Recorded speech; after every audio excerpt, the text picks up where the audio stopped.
Salut à tous la team Well, Thomas M. Show pour Lyon Fan TV, très heureux les gars de vous retrouver pour une nouvelle vidéo sous le soleil. L'été est enfin de retour sur la côte landaise. Attendez ça avec impatience. Bon, hier c'était pas mal aussi. L'échec à Lyon, là vous avez bien morflé les amis, pour ceux qui êtes sur place. Et ouais, c'est un petit peu ça le désavantage de temps en temps dans les périodes estivales compliquées. On voit qu'il y a des horribles choses qui se déroulent, que ce soit en Belgique ou alors en Allemagne, où il y a eu énormément de morts et des écoulements, des inondations de dingue. Donc on pense évidemment à eux. Ouais, c'est très bizarre quand même ce temps. Voilà, au 15 juillet, au mi-juillet, avoir des torrents d'eau comme ça, des températures absolument pourries. Mais bon, écoutez, il y en a qui diront c'est le réchauffement climatique. On peut aussi penser que c'est des cycles comme ça, des cycles terrestres qui se déroulent peut-être tous les 1, 2, 3 millions d'années. Et c'est possible que ça soit aussi des choses comme ça. Mais nous ne sommes pas sur Science et Vie de la Terre TV. Donc je vais arrêter de paroles sur des choses que je ne maîtrise pas. On va revenir à nos moutons, les amis. J'espère que tout le monde va très bien en cette veille de week-end. Moi, c'est ma dernière journée sur la côte landaise. Je migre ensuite vers Paris, la fameuse ville lumière, les amis. Alors, attendez, je fais attention à ne pas me faire renverser. Donc, petite vidéo pour vous présenter un petit peu l'adversaire de demain, puisque au Groupama Stadium, les choses sérieuses commencent pour Peter Bosz, puisque ce sera son premier match sous ses nouvelles couleurs à domicile pour notre entraîneur. Et on affronte demain le club de Wolfsburg. Ça sera à 21 h. Les jeunes, eux, ceux de la Nationale 2, affronteront à 18 h 30, je crois, Villefranche, dans un Groupama Stadium qui s'annonce quasiment rempli. En tout cas, il n'y a plus de jauge. Ça sera sous un contexte de passe sanitaire, voilà, passe vaccinal. J'en sais rien ce qu'ils ont prévu. Vous me direz en commentaire si certains vous vont. Et ensuite, vous me direz ce que vous en avez pensé un petit peu. En tout cas, ça fait bien longtemps que le Groupama Stadium n'aura pas résonné avec autant de monde. Enfin, on verra bien combien il y aura de personnes au total. Mais en tout cas, ça vaudra peut-être le coup de voir ça. Donc nos joueurs vont affronter un beau club, une belle équipe quand même. Une belle équipe, c'est une belle affiche. Sur le papier, c'est une belle affiche. C'est un match de préparation, on le rappelle, avec tous les joueurs qui ne sont pas présents, puisque beaucoup ont été en sélection.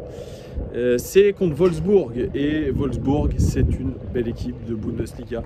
Même une très belle équipe de Bundesliga, les amis, puisque c'était une équipe qui a terminé à la 4e place de la Bundesliga la saison dernière, ce qui n'est pas une petite affaire, puisque ça qualifie directement en Champions League. Donc imaginez un petit peu l'adversaire du soir qui est en constante progression en Bundesliga. Je rappelle juste qu'ils ont terminé derrière Dortmund, Leipzig et le Bayern. Le trou de tête, il n'est pas dégueulasse non plus, hein. Donc voilà, c'est une vraie grosse équipe qui est managée alors par une ancienne connaissance du football mondial en tant que joueur, pour ceux qui sont de ma génération. Mark van Bommel, le boucher néerlandais comme on l'appelle. C'est un duel demain soir entre deux entraîneurs néerlandais. Mark van Bommel, qui était connu pour pas être un tendre sur le terrain. C'est un ancien joueur du PSV Eindhoven, de la sélection néerlandaise évidemment, et puis du Bayern Munich. Et maintenant il est désormais entraîneur, et c'est lui qui a remplacé Oliver Glasner, qui est l'entraîneur qui a qualifié Wolfsburg pour la Ligue des Champions.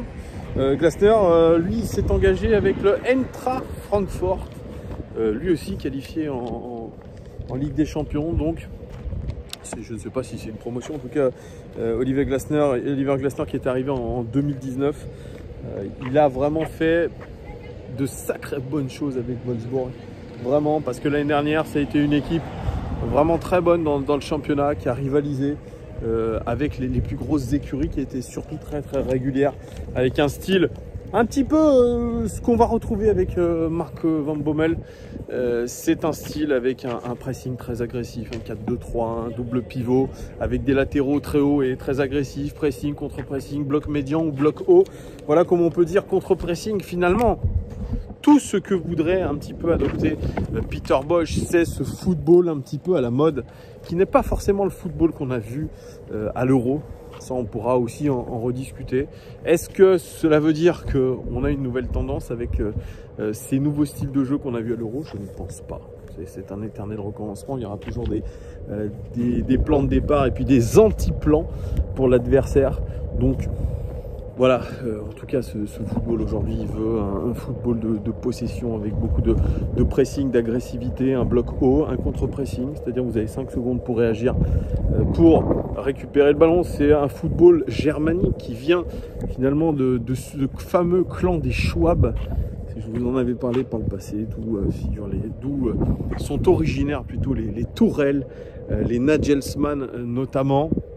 Et puis aujourd'hui, tous ces managers comme Peter Bosz, par exemple, comme Marc Van Bommel, comme Oliver Glasner, tous ces managers un petit peu se copient. C'est un petit peu aussi le football Guardiola, un petit peu. Mais évidemment, tout le monde n'a pas la chance d'avoir un effectif comme celui de Pep Guardiola, comme celui de Nagelsmann du côté du Bayern. Donc on fait avec les forces en présence et surtout on essaie de développer les jeunes.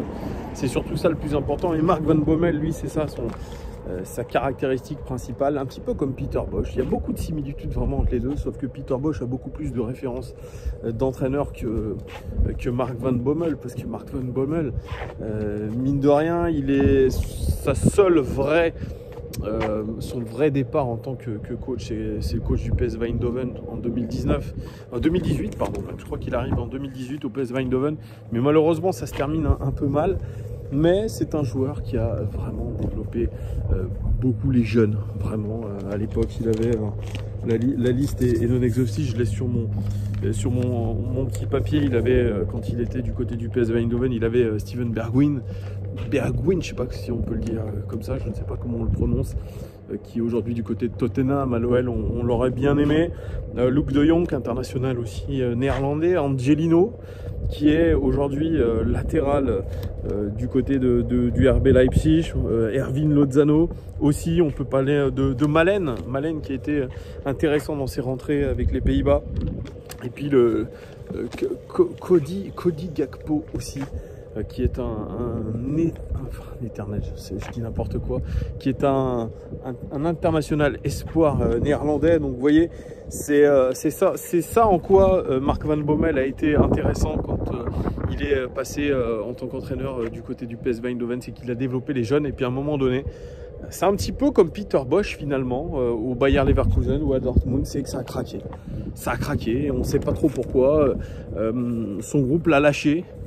Et les jeunes aussi, donc c'est un petit peu ça aujourd'hui qui est dommage, c'est qu'on a deux entraîneurs qui ont développé les jeunes, qui ont fait tout pour développer les jeunes, et puis à un moment donné, peut-être que l'exigence, peut-être aussi le caractère de Marc Van Bommel a été un petit peu compliqué à gérer, et donc il a été licencié du PSV à Eindhoven.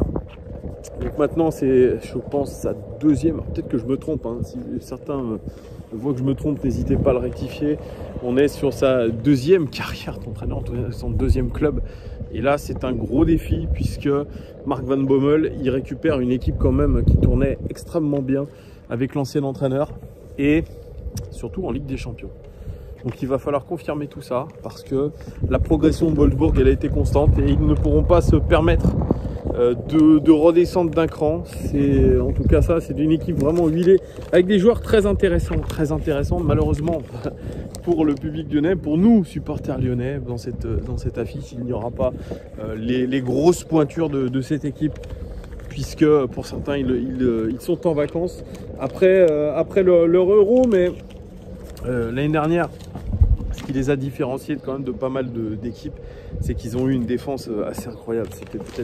C'était la deuxième meilleure défense de Bundesliga, derrière le RB Leipzig. Donc c'est évidemment une performance. Et aujourd'hui, si on doit retenir une tendance un petit peu de ce football moderne, Ouais, voilà, ces tactiques modernes, c'est avoir une assise défensive extrêmement bonne.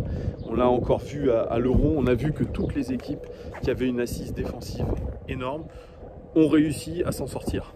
C'est le cas de l'Angleterre, c'est le cas de l'Italie. L'Angleterre, une charnière centrale avec Maguire et Stones assez impressionnante, même si on peut aussi parler au début de Mings et Stones, parce que Tyrone Mings a joué les premiers matchs en l'absence de Maguire. Et puis cette fameuse charnière Bonucci-Chiellini qui s'est plutôt illustrée sur la fin du tournoi, parce que Chiellini a eu un petit problème. Je crois que c'était un petit problème physique. Donc voilà, on avait une assise défensive intéressante, surtout une défense centrale assez impressionnante. Et cette défense centrale sera la même, je pense, demain que toute la saison dernière à Wolfsburg. C'est celle avec Maxence Lacroix. Maxence Lacroix, ça vous dit quelque chose? C'est un joueur extrêmement prometteur, international espoir français, il me semble. Il a été transféré de Sochaux à Wolfsburg et il a fait une saison absolument incroyable la saison dernière. Et il est aligné en défense centrale avec un joueur très très bon, c'est Brooks. Brooks, international américain. Oui, international américain qui a formé avec lui une charnière extrêmement intéressante. Et vous savez, donc défense centrale imprenable et puis des latéraux extrêmement proactifs. Peut-être qu'on verra une nouvelle, peut-être la tendance qui a émergé un petit peu avec cet Euro, ce sont ces latéraux un petit peu même pistons, si on veut parler peut-être de défense à 3, et surtout des latéraux faux pieds. On a vu notamment Spinazzola étant un faux pied sur le côté gauche. Très peu, c'est vrai, de droitiers, de gauchers sur le côté droit, mais en tout cas, des faux pieds droitiers évoluant côté gauche, on en a vu quand même assez légion. Et ça pourrait faire date aujourd'hui. Donc ces latéraux, ils sont très importants. Et c'était Mbabou. Mbabou, ça vous dit peut-être quelque chose. Il est rentré en jeu contre la France, il a été plutôt bon. Mbabou, l'international suisse, et puis Otavio, brésilien, qui n'a rien à voir avec le joueur qui a joué du côté de Bordeaux. Et puis ce double pivot avec Schlager. Schlager, vous le connaissez aussi, puisqu'il a évolué avec la sélection autrichienne qui a failli éliminer quand même l'équipe d'Italie. On ne le dit pas assez, mais c'est passé à deux doigts, hein. Ils les ont quand même emmenés en prolongation. Et Schlager, c'est une machine à presser, parce que quand vous voulez mettre en place un système de jeu, vous devez avoir des joueurs qui correspondent un petit peu, qui aient les caractéristiques nécessaires pour faire le jeu que vous avez envie. Et puis ils avaient aussi Arnold, qui est international allemand, qui était dans ce double pivot. Il est parti avec la sélection allemande aux Jeux Olympiques. L'attaque, on avait Bakou qui est allemand. Le meneur de jeu, c'est Philippe, qui est aussi allemand. Et puis Stephen, Renato Stephen. Lui, il n'a pas participé à l'Euro avec l'équipe de Suisse puisqu'il était blessé, mais il sera bien présent demain face à nous, normalement. Et puis devant, ils avaient leurs joueurs clés, leurs joueurs pivots, que nous avons eu l'occasion de voir à l'Euro aussi. C'est Weghorst, Wout Weghorst, le géant des Pays-Bas, qui a été très intéressant dans les phases de poule avant d'être évidemment mis sur le banc. C'est un petit peu dommage, mais voilà. Demain, il ne sera pas là, Wout Weghorst, mais ça fait partie aussi d'un fer de lance en attaque de cette équipe de Wolfsburg.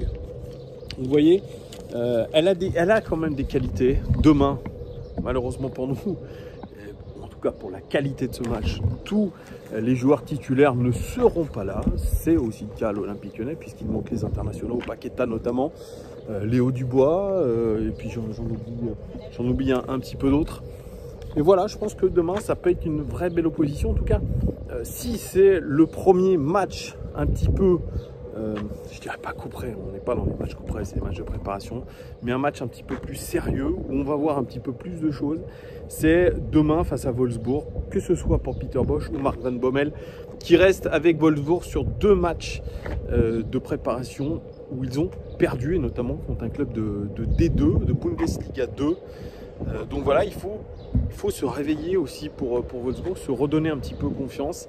Mark Van Bommel en a besoin. Il parle de matchs vraiment d'entraînement. Vraiment, pour lui, il est dans cette phase d'entraînement. Il n'est pas encore en train de tirer des conclusions. Il a dit que les conclusions, il les tirait à la fin de la préparation.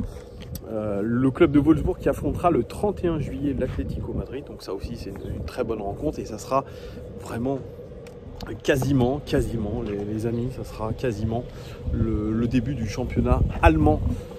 Voilà, donc ça sera en fin de préparation pour les Allemands, qui ont débuté d'ailleurs leur match de préparation assez tôt par rapport à nous. Voilà, 2 matchs de préparation, mais où ils ont fait beaucoup tourner. Donc demain, cette équipe de Wolfsburg, moi j'attends quand même une belle opposition. Face à quelle équipe de l'Olympique Lyonnais? C'est aussi la question. Je pense que l'équipe qui sera alignée d'entrée sera proche de ce que Peter Bosz a trouvé de mieux. Et notamment dans la tactique. On parle d'une défense centrale avec Marcelo et Lukeba, qui peut être très intéressante. Maxwell Cornet à gauche notamment, c'est ce que j'ai cru voir, avec bien évidemment Maxence Cacré au milieu de terrain titulaire, et puis peut-être l'attaque avec Moussa Dembélé en pointe, Ryan Cherki et Karl Toko Ekambi. Ce n'est encore que des suppositions. En tout cas, moi, ce que j'attends de ces équipes de l'Olympique Lyonnais, c'est qu'elles mettent en œuvre les principes de jeu qui ont été appris à l'entraînement, en tout cas qui ont débuté dans son appréhension, dans sa pratique à l'entraînement. Peut-être avoir plus de certitude sur comment allons-nous jouer, et puis aussi pour les joueurs de cette capacité de se montrer, parce que pourquoi le mercato pour l'instant n'a pas évolué que évidemment dans le sens des arrivées comme des départs. On le rappelle, 2 arrivées, Enrique et Da Silva, 2 joueurs libres. D'ailleurs, ça a l'air d'être dans ce football post-Covid avec de gros soucis financiers qu'on connaît. Eh bien, les clubs font des sortes de prêts avec option d'achat, des échanges de joueurs, ce qui est le cas avec Antoine Griezmann qui devrait être de retour du côté de l'Atlético, et puis l'achat, beaucoup de joueurs libres en fin de contrat. C'est le cas beaucoup au Paris Saint-Germain qui a investi notamment sur Sergio Ramos et sur Wijnaldum, c'est ça qu'on le dit.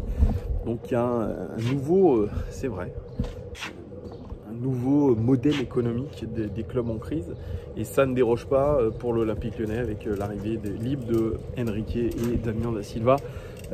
Pourquoi ça ne bouge pas le mercato? Bien peut-être parce que Peter Bosz a peut-être dit, c'est encore que des suppositions, a peut-être dit à Juninho, écoute Juni, moi de ce que j'ai vu, eh bien ça, pour l'instant ça me convient. Ça me convient, je peux faire des choses avec l'équipe que j'ai à ma disposition, et on va voir les joueurs aussi qui vont revenir de vacances. Je peux me débrouiller avec ce que j'ai, c'est possible aussi. Et donc demain on en saura un petit peu plus quand même sur les intentions de Peter Bosz. Il y a toujours cette question d'André Onana, alors c'est Tutto Mercato Web, un site italien, qui disait que l'Inter Milan pourrait coiffer sur le poteau l'Olympique Lyonnais, puisqu'il proposerait un gros contrat avec une grosse prime à la signature pour Onana à la fin de son contrat en 2022 avec l'Ajax. Vous voyez, ça se joue aujourd'hui comme ça. On dit aux joueurs, allez au bout de votre contrat, comme c'était le cas aussi de Memphis Depay à l'Olympique Lyonnais, et ensuite on va vous donner un énorme contrat avec une prime à la signature évidemment conséquente. Ça va jouer aussi, donc j'espère pour l'Olympique Lyonnais que ça ne va pas se dérouler comme ça, qu'on arrivera quand même à faire Onana, parce que ça a l'air d'être la priorité du club, mais on n'est pas à l'abri de se faire quand même passer devant par le champion d'Italie. Mine de rien, si vous faites un petit peu la différence entre l'Inter et l'Olympique Lyonnais, je dirais qu'il n'y a pas photo, même si je suis supporter de l'Olympique Lyonnais. L'Inter, on est quand même sur du champion d'Italie, on est sur une équipe assez incroyable du championnat italien, une équipe de classe internationale, mondiale. Voilà, il y a ça que nous n'avons pas. Donc on verra ce qui va se passer avec Onana. Mais en tout cas, voilà, moi ce que j'attends du match demain contre Wolfsburg, c'est déjà en savoir un petit peu plus sur notre équipe, savoir un petit peu l'état des troupes, comment ont été assimilés les principes de jeu, et surtout voir un petit peu si les satisfactions qu'on avait eues notamment avec les jeunes, eh bien, vont se révéler encore un peu plus. Je pense évidemment à Lukeba, je pense à Bradley Barcola, je pense notamment à... Ah, j'ai oublié son nom, l'ailier droit. Ah, ça va me revenir, Samuel Bossiwa, pardon. Voilà, des joueurs comme ça, voir un petit peu ce qu'il en est. Est-ce que Peter Bosz va encore une fois affiner sa sélection, affiner ses choix? Ça va être possible aussi. Donc Moi, je l'attends quand même, je dirais pas avec impatience, c'est pas le cas, c'est pas de l'impatience, mais en tout cas, je l'attends avec beaucoup de curiosité ce match, et j'espère sincèrement qu'on va se régaler, que tous ceux qui seront au stade se régaleront de ce qu'ils verront sur la pelouse du Groupama Stadium. C'est quand même une belle fête qui nous attend quand même. Donc demain c'est à 21 h. Alors je ne sais pas si c'est diffusé sur Canal+, en tout cas ça sera diffusé sur OL Play. Voilà ce que je pouvais vous dire de ce match. N'hésitez pas les amis à vous abonner, important. Abonnez, mettez la cloche pour avoir les notifs, mettez un like ou un dislike, ça dépend si vous aimez ou vous n'aimez pas cette vidéo. Et puis parlez-moi un petit peu de cette équipe de Wolfsburg pour ceux qui ont l'habitude de suivre le football allemand. Et puis dites-moi ce que vous attendez surtout de cette équipe de l'Olympique Lyonnais demain face à Wolfsburg. Voilà, je vous fais des gros bisous les amis. Je vous souhaite très bon début de week-end et un bon match. Normalement, on sera en live pour un débrief à la fin du match contre Wolfsburg. Tenez-vous au jus. Ciao les amis, gros bisous.